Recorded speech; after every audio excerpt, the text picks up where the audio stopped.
Most silver stackers have never opened a CFTC report in their life. That's not an insult. That's the edge, because the single most transparent, publicly available document in the entire silver market gets published every Friday, and almost nobody reads it. That changes today. In the next 8 minutes, I'm going to show you exactly how to read the COT report for silver, what the latest data is actually telling you, and why the warning inside it matters specifically for people holding physical metal. Not traders, not hedge funds, not institutions. Before we start, subscribe and turn on notifications. This channel doesn't summarize opinions. It breaks down primary source data line by line every single week. And when we're done, answer this in the comments. Do you feel more confident or more cautious about silver? Let's begin. The CFTC, Commodity Futures Trading Commission, is the regulator of U.S. derivatives markets. Every week, large traders in COMEX silver futures are required to report their positions. The CFTC aggregates that data and publishes it publicly. That report is called the Commitments of Traders, the COT report. The latest data, total open interest, 115,458 contracts, non-commercial longs, 33,360. Non-commercial shorts, 8,928, spreading, 23 COX 44. Commercial longs, 31,769.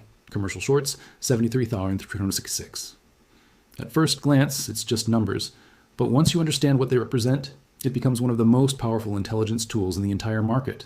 There are 3 categories in this report: non-commercial, commercial, non-reportable. Each one represents a completely different type of participant, and the warning in this data lives in the relationship between them. Non-commercial traders, these are the speculators, hedge funds, momentum traders, managed money. They don't deal with physical silver. They chase price. They buy when price rises. They sell when it falls. Right now, they are almost gone. Speculative longs have dropped to near a 13-year low. Net long exposure is sitting near multi-year lows. The same group that helped drive silver higher has been flushed out. First in the January crash, then again in the March correction. That's the first signal. The fuel for explosive upside moves, speculative momentum, is almost empty.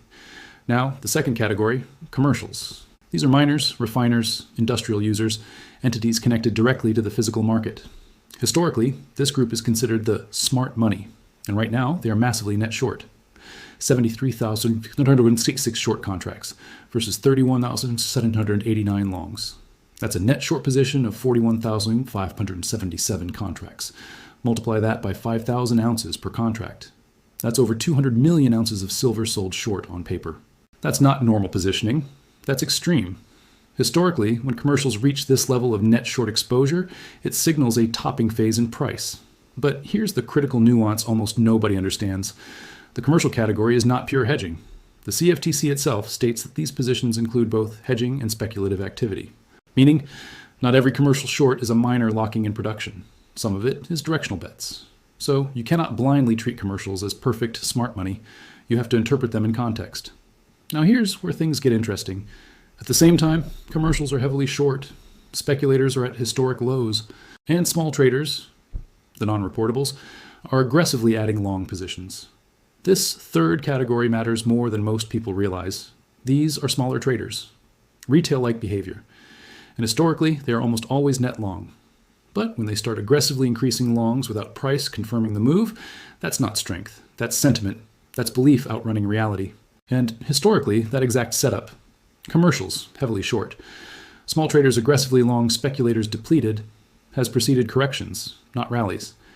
Now a layer in the physical market, because this is where the contradiction appears. Lease rates, the cost to borrow physical silver, have exploded from roughly 0.3% historically to around 8%. That's a 20+ times increase. That only happens when physical supply is tight. So on one side, the paper market is saying prices should fall. On the other side, the physical market is screaming there isn't enough silver. That divergence is the core tension in today's market. Paper pressure versus physical scarcity. And that's why this moment is different from the past. In 2011, a similar setup led to a massive crash. But back then, there was no sustained structural deficit. Today, there is. Years of supply shortages have shifted the foundation of the market, which means the same signals may not produce the same outcome, at least not long term. But in the short term, the positioning still matters. And right now, the positioning is flashing caution, not collapse, not the end of the bull market, but a warning of potential correction, 10%, 20%, even 30% before any sustained move higher. So what do you watch next? Every Friday, same report, same data. Focus on 2 things: If commercial shorts start decreasing, that's covering, that's bullish. If managed money starts rebuilding long positions, that's fuel returning to the market. When those two happen together, that's when the real upside move begins. Until then,